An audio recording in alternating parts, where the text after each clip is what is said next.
Good morning friends, online study with RJ में आप सभी के स्वागत है। और आज से मैं शुरू करने वाला हूं इंडियन ज्योग्राफी। और इंडियन ज्योग्राफी में हम बात करेंगे भारत आकार, स्थिति एवं विस्तार। फ्रेंड्स देखिए, जो ज्योग्राफी है वो अपने आप में बहुत ही महत्वपूर्ण सब्जेक्ट है और ये भारत की जो सबसे महत्वपूर्ण परीक्षाएं हैं, चाहे वो यूपीएससी हो या स्टेट के जो लोक सेवा आयोग के द्वारा जो परीक्षाएं आयोजित की जाती हैं, या हमारा जो उत्तराखंड राज्य है, उत्तराखंड राज्य में जितनी भी तमाम परीक्षाएं होती हैं, उन सभी परीक्षाओं में भूगोल से संबंधित प्रश्न पूछे जाते हैं। तो आइए शुरू करते हैं। आज का जो पहला चैप्टर है भारत आकार, स्थिति एवं विस्तार। और फ्रेंड्स, इस चैप्टर में हम बात करेंगे भारत का जो कुल क्षेत्रफल कितना है, भारत किन अक्षांश रेखाओं के बीच स्थित है, और भारत के देशांतरीय मान कितना है। साथ ही साथ हम बात करेंगे कि भारत किन किन देशों से लगा हुआ है, और भारत के जो समुद्र तटीय क्षेत्र हैं वो कहां कहां स्थित हैं, इस पर हम आज बात करने वाले हैं। तो फ्रेंड्स देखिए, ये इंडिया का मैप है और साथ ही साथ मैं यहां पे बना देता हूं एक ग्लोब का एक लोकेशन जो इंडिया के मैप को समझने में काफी हेल्प करने वाला है। तो देखिए फ्रेंड्स, जो ये ग्लोब है, या इसे मैंने ग्लोब बनाया है, जो 0 डिग्री अक्षांश रेखा है। जो 0 डिग्री अक्षांश रेखा है ये पृथ्वी को दो बराबर भागों में बांटती है। इस तरफ का जो भाग है इसे हम उत्तरी गोलार्ध, और इस तरफ का जो भाग है इसे हम दक्षिणी गोलार्ध कहते हैं। फ्रेंड्स देखिए, दिशाएं 4 होती हैं। इस तरफ पूरब, ये पश्चिम, ये उत्तर और ये दक्षिण। तो देखिए, ये उत्तरी गोलार्ध है, उत्तरी गोलार्ध, और ये दक्षिणी गोलार्ध है। जो ये भूमध्य रेखा है ये पृथ्वी को दो बराबर भागों में बांट देती है। गोलार्ध का मतलब है गोले का आधा, गोले का आधा गोलार्ध कहलाता है। देखिए, भारत इस गोलार्ध में है, उत्तरी गोलार्ध में। अब देखते हैं कि भारत किन अक्षांश रेखाओं के बीच है। हमारे ग्लोब पर 90 अक्षांश रेखाएं उत्तरी गोलार्ध में होती हैं और 90 अक्षांश रेखाएं दक्षिणी गोलार्ध में होती हैं। देखिए, अक्षांश रेखाएं ये 0 है, तो 0 के बाद यदि बात करें कि ये 10 डिग्री है, ऐसे करके 20, 30, 40, 50 और 90 तक यहां पर गिनती होती। अब बात करते हैं कि भारत का जो सबसे दक्षिणी अक्षांश रेखा है, जो कन्याकुमारी से होकर जाती है, इस अक्षांश रेखा का जो मान है वो है 8 डिग्री 4 मिनट उत्तरी अक्षांश। और भारत के उत्तर में जो अक्षांश रेखा जाती है ये है 37 डिग्री 6 मिनट उत्तरी अक्षांश। भारत उत्तरी गोलार्ध में स्थित होने के कारण भारत के जो मुख्य भूमि है कन्याकुमारी से, वहां से 8 डिग्री 4 मिनट वाली अक्षांश रेखा गुजरती है। और जो सबसे उत्तर में है, जिसे हम इंदिरा कॉल के नाम से भी जानते हैं, भारत का जो सबसे उत्तरी पॉइंट है उसे हम इंदिरा कॉल कहते हैं। और इसका जो अक्षांशीय मान है फ्रेंड्स वो 37 डिग्री 6 मिनट उत्तरी अक्षांश है। अब यदि हम इसी पोजीशन को यदि ग्लोब पर देखें तो ग्लोब पर भारत की स्थिति क्या होगी, इसको समझें कि जो 8 डिग्री 4 मिनट है ये ठीक भारत के दक्षिण में जो केप ऑफ कन्याकुमारी है यहां से होकर गुजरती है। और जो 37 डिग्री 6 मिनट है, ये वाली जो लाइन है ये 37 डिग्री 6 मिनट है, और जो ये वाली जो लाइन है ये 8 डिग्री 4 मिनट है फ्रेंड्स। तो इसको आप ध्यान में रखिएगा। भारत के दक्षिण में 8 डिग्री 4 मिनट, और भारत का जो सबसे उत्तरी जो अक्षांश रेखा है वो है 37 डिग्री 6 मिनट उत्तरी अक्षांश। अब बात करते हैं कि भारत किन देशांतर रेखाओं के बीच है। भारत के इस ओर से जो देशांतर रेखाएं जाती हैं, फ्रेंड्स ध्यान रखिएगा, देशांतर रेखाएं उत्तरी ध्रुव को दक्षिणी ध्रुव से जोड़ती हैं। कि जो ये देशांतर रेखाएं हैं, देशांतर रेखाओं की संख्या कितनी होती है?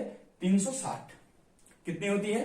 360 देशांतर रेखाएं होती हैं। मैं अगले वीडियो पर, इसके बाद जो दूसरी वीडियो मेरी बनेगी वो अक्षांश और देशांतर रेखाओं से संबंधित वीडियो बनेगी, उस वीडियो को आप जरूर देखिएगा। तो आप जो भारत का जो पहला चैप्टर है इसको बहुत बेहतर तरीके से आप समझ सकते हैं। अब देखिए, भारत का जो देशांतरीय मान है कि भारत किन देशांतर रेखाओं के बीच है। भारत के गुजरात राज्य से जो देशांतर रेखा गुजरती है वो है 68 डिग्री 7 मिनट पूर्वी देशांतर। ध्यान रखिए कि देशांतर रेखाएं ऐसे में होती हैं, इस तरीके से। तो देशांतर रेखाएं जो 0 डिग्री देशांतर रेखा है, जो 0 डिग्री देशांतर ये वाली जो रेखा है ये भी पृथ्वी को दो बराबर भागों में बांटती है। इधर वाला जो गोलार्ध है ये पूर्वी गोलार्ध कहलाता है, और इधर वाला जो गोलार्ध है ये पश्चिमी गोलार्ध कहलाता है। तो भारत देशांतर रेखाओं के हिसाब से पूर्वी गोलार्ध में है। ये जो देशांतर रेखा भारत के पश्चिम में गुजरती है गुजरात से, इसका जो अक्षांशीय मान है वो 68 डिग्री 7 मिनट पूर्वी देशांतर है। और भारत के पूर्व में अरुणाचल प्रदेश से जो देशांतर रेखा गुजरती है उसका मान 97 डिग्री 25 मिनट पूर्वी देशांतर है। तो फ्रेंड्स ये आपने देखा होगा। अब हम बात करेंगे 97 डिग्री 25 मिनट पूर्वी देशांतर में भारत का सबसे पूर्वी छोर है उसका नाम क्या है। इसका जो नाम है वो है किबुथु। किबुथु ये अरुणाचल प्रदेश में है। भारत का सबसे पूर्वी जो छोर है वो किबुथु है।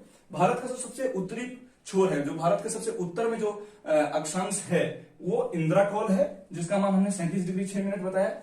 भारत के पश्चिम में जो देशांतर रेखा गुजरती है, भारत का जो सबसे पश्चिमी जो छोर है वो है गुहार मोती। इसको हम कहते हैं गुहार मोती। सबसे पश्चिम में गुहार मोती है, जिसका मान मैंने अभी आपको बताया 68 डिग्री 7 मिनट पूर्वी देशांतर है। और भारत की मुख्य जमीन जो है वो कन्याकुमारी से होकर जाती है। यहाँ पे कन्याकुमारी है तमिलनाडु में फ्रेंड्स, कन्याकुमारी। और कन्याकुमारी जिसे हम केप ऑफ कुमारी के नाम से भी जानते हैं। और इसका जो देशांतरीय मान है वो 8 डिग्री 4 मिनट उत्तरी अक्षांश है।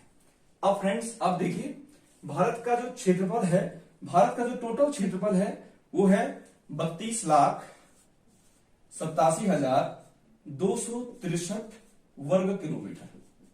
भारत का जो टोटल क्षेत्रफल है वो 32,87,263 वर्ग किलोमीटर है।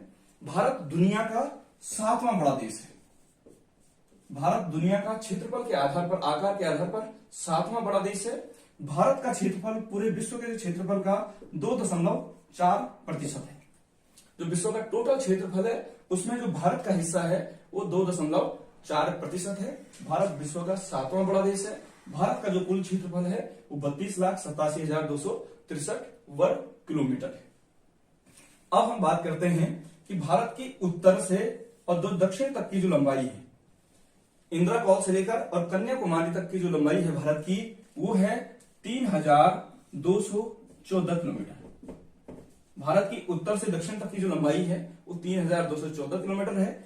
और गुहार मोती से लेकर जो गुजरात राज्य है और यहां से अरुणाचल प्रदेश के इस छोर तक जो भारत की जो लंबाई है, जिसे हम चौड़ाई कह सकते हैं, ये है 2914 किलोमीटर। फ्रेंड्स आप ये याद रखिएगा, इंद्राकोल से लेकर और कन्याकुमारी तक जो भारत की जो लंबाई है टोटल वो है 3,214 किलोमीटर। और किबुथु से लेकर अरुणाचल प्रदेश से लेकर और गुजरात तक जो भारत की जो चौड़ाई है वो है 2914 किलोमीटर। अब यदि हम बात करें कि भारत की जो स्थलीय सीमा है, फ्रेंड्स देखिए भारत के इस ओर अरब सागर है, भारत के पश्चिम में, दक्षिण पश्चिम में अरब सागर है, और भारत के दक्षिण पूर्व में इस तरफ ये बंगाल की खाड़ी है, इधर बंगाल की खाड़ी। भारत की इस तरफ एक देश है जिसे हम श्रीलंका कहते हैं। अभी मैं बात करने वाला हूं कि भारत के जो पड़ोसी देश हैं इस पर हम बात करेंगे। और इस तरफ जो समुद्र है नीचे वो हिंद महासागर है। और इस तरफ भारत के कुछ इलाके हैं जिसे अंडमान निकोबार द्वीप समूह कहते हैं। इस तरफ लक्षद्वीप समूह है, इस पर हम बात करेंगे। अब हम बात करते हैं कि भारत की जो मुख्य जमीन है इसकी लंबाई कितनी है। भारत की जो मुख्य जमीन, जो स्थलीय सीमा है, जो गुजरात के इधर सरक्रीक से लेकर और इधर बांग्लादेश के इधर जो बंगाल राज्य है भारत का, इस एरिया की जो टोटल लंबाई है यहां से लेकर और यहां तक जो स्थल सीमा है भारत के अन्य देशों से लगी हुई, इसकी जो टोटल लंबाई है वो है 15,200 किलोमीटर। भारत की जो स्थल सीमा की जो लंबाई है वो है 15,200 किलोमीटर लंबा भारत का जो बॉर्डर है, जो अन्य देशों से लगा हुआ है। जैसे इस तरफ पाकिस्तान है, यहाँ पे 106 किलोमीटर भारत की जो सीमा रेखा है वो अफगानिस्तान से लगी हुई है। इस तरफ भारत चाइना से लगा हुआ है, इधर भारत नेपाल से लगा हुआ है, यहाँ पे नेपाल देश है, यहाँ पे भूटान है, इधर बांग्लादेश है और इस तरफ म्यांमार है। इधर भारत का जो पड़ोसी देश है जो समुद्र से लगा हुआ है भारत से, वो श्रीलंका है। एक देश दूर है भारत में जो हिंद महासागर या अरब सागर में स्थित है, जिसे हम मालदीव कहते हैं। अब बात करते हैं भारत की जो समुद्र तटीय जो लंबाई है, जो समुद्र तट भारत जितना लंबा जो समुद्र तट है उसकी जो टोटल लंबाई है भारत में वो है, फ्रेंड्स आप इसको नोट करते रहिए जितने भी चीजें मैं आपको बता रहा हूं। इसके बाद हम ज्योग्राफी को कंटिन्यू करेंगे और इंडियन ज्योग्राफी जब तक पूरी समाप्त नहीं होगी अंतिम छोर तक, तब तक हम इसमें बात लगातार करते रहेंगे। तो आप नोट्स बनाना शुरू कर दीजिए। एक एक पॉइंट मैं आपको बता रहा हूं, एक एक पॉइंट आप भी अपने कॉपी में नोट्स बनाते रहिए। आपके जो एग्जाम की दृष्टि से बहुत ही महत्वपूर्ण होने वाली है। अब हम बात करते हैं कि भारत का इधर जो समुद्री सीमा है, इस तरफ ये पूरा भारत इधर समुद्री सीमा से लगा हुआ है, यहां तक भारत पूरी समुद्री सीमा से लगा हुआ है। तो भारत की जो समुद्री सीमा है इसकी जो लंबाई है वो है 7516.6 किलोमीटर। भारत के पास जितना लंबा जो समुद्र तट है इसमें 7600 किलोमीटर, जो 6600 किलोमीटर यदि हम बात करें तो 6600 किलोमीटर भारत की जो मुख्य जमीन है, जो मुख्य जमीन इधर पश्चिमी बंगाल, इधर उड़ीसा राज्य है, इधर आंध्र प्रदेश, इधर तमिलनाडु, इस तरफ केरल, कर्नाटक, गोवा, महाराष्ट्र और ये जो गुजरात है, ये जो राज्य है भारत के, ये समुद्री सीमा बनाते हैं। यहाँ की जो मुख्य जमीन में जो भारत का जो समुद्र तट है वो लगभग 6600 किलोमीटर लंबा है। और जो 7516 हम किलोमीटर कह रहे हैं, जो 7516 किलोमीटर जो भारत का जो समुद्र तट है इसमें लक्षद्वीप समूह के इलाके और अंडमान निकोबार द्वीप समूह और इधर जो दमन और दीव वाले जो इलाके हैं इसके इलाके भी इसमें सम्मिलित हैं। तो भारत की जो टोटल समुद्र तट की जो लंबाई है भारत में वो है 7516.6 किलोमीटर लंबा। तो फ्रेंड्स ये आपका आज का पहला चैप्टर था। इस चैप्टर में हमने बात की कि भारत का आकार कैसा है। भारत का आकार एक चतुष्कोणीय आकार है। भारत दुनिया में एक ऐसा देश है जिसमें सारी जलवायु पाई जाती है। भारत अपने आप में एक समृद्ध देश है, लेकिन आबादी बहुत ज्यादा होने के कारण और हम अपने संसाधनों का पूर्ण दोहन न कर पाने के कारण आज भी हम एक विकासशील देश की श्रेणी में गिने जाते हैं। लेकिन लगातार भारत और भारत की सरकार इसमें प्रयास कर रही है कि बहुत जल्द हम विकसित देशों की श्रेणी में आएंगे। तो फ्रेंड्स ये थी आज की हमारी पहली वीडियो। इस वीडियो में हमने थोड़ा बहुत जाना कि भारत का आकार कैसा है, भारत का कुल क्षेत्रफल कितना है, इसको आप नोट करते जाइए। भारत का कुल क्षेत्रफल 32,87,263 वर्ग किलोमीटर है। भारत का जो अक्षांशीय मान है मुख्य जमीन का वो 8 डिग्री 4 मिनट है। और यदि भारत का हम दक्षिणी बिंदु की बात करें कि जो भारत का जो दक्षिणी बिंदु है वो इधर ग्रेट निकोबार में है और इसका जो मान है वो है 6 डिग्री 45 मिनट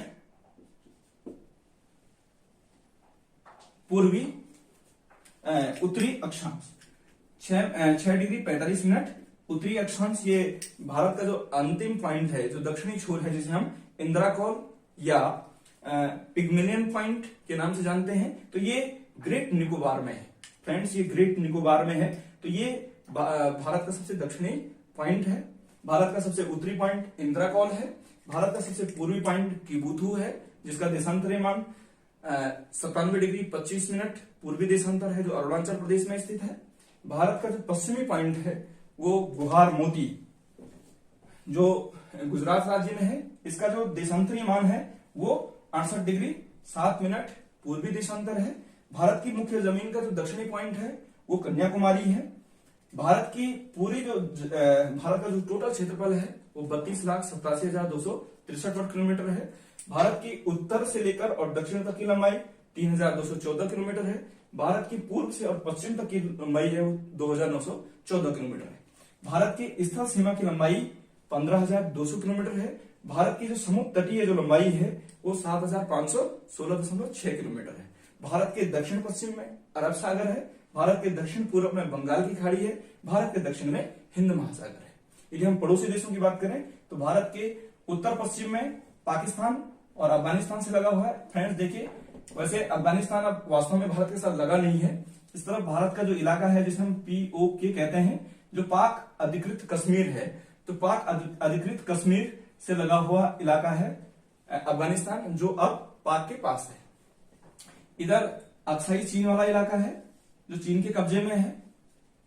ठीक है फ्रेंड्स, यदि हम भारत और अन्य देशों की यदि सीमा रेखाओं के नाम यदि जाने तो भारत और पाकिस्तान के बीच जो सीमा रेखा है इसका नाम है रेड क्लिफ लाइन। फ्रेंड्स ध्यान रखिएगा, भारत और पाकिस्तान के बीच जो बॉर्डर है इस सीमा रेखा का नाम है रेड क्लिफ लाइन। भारत और अफगानिस्तान या पाकिस्तान और अफगानिस्तान के बीच जो सीमा रेखा है उसका नाम है डुरंट। आप याद रखिएगा, डुरंट लाइन है। भारत और चीन के बीच जो अंतरराष्ट्रीय सीमा रेखा है इसका नाम है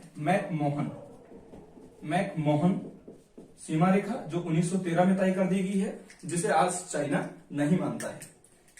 तो फ्रेंड्स ये आज की पहली वीडियो थी। इस वीडियो में यदि आपको कोई कमी दिखती है तो जरूर आप कमेंट्स कीजिएगा, और यदि कोई भी इसमें कुछ इंप्रूवमेंट होना हो तो आप मुझे बताइएगा, मैं जरूर इसमें कोशिश करूंगा।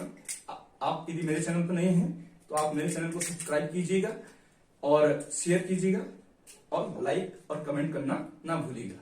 थैंक यू फ्रेंड्स, मिलते हैं नेक्स्ट वीडियो में।